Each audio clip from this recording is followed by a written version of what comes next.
All right, so we're going to take a look at difference of squares. So difference of squares is just a specific example of polynomials that you can factor using a shortcut method, basically. And you might be wondering, what is a perfect square? A perfect square is just any number, let's say like the number 81, which you can already see down here, that can be created by squaring another number. So 81 is just the same as 9 squared. That's therefore a perfect square.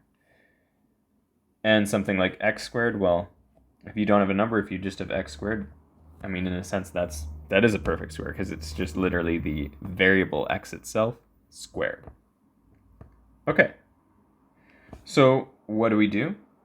So in this case, we actually have a neat little shortcut.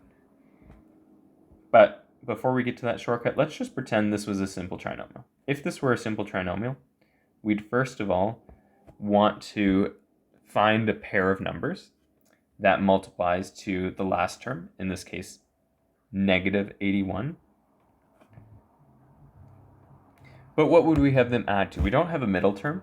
So in a sense, let's say if you had an x term, it's like there's a 0 there. There is no middle term. There's a 0 coefficient for our variable x.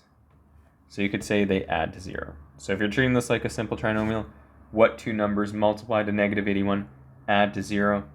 In this case, it's 9 and negative 9. And so if we factor that, you'll get x plus 9, x minus 9. But there's a shortcut way.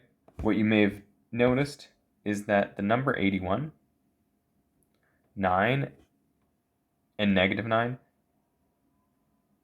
that's just the square root of 81.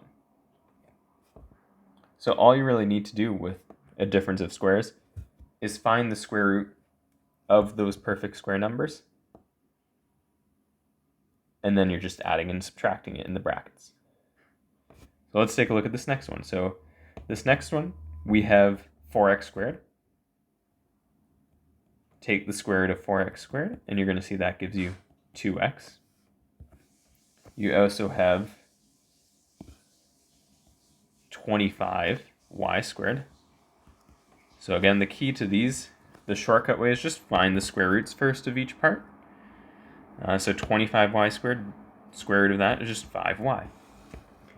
And then what you can do is you can factor it by writing down those square roots, so 2x, and then adding and subtracting the second term. Plus 5y, 2x, minus 5y. And again, the key for a difference of squares is that originally both our terms, the 4x squared, the 25y squared, they're perfect squares. And not only that, they're separated by a minus sign. So that subtraction sign is key. If it was a plus sign there, this would not work. All right, and that's difference of squares.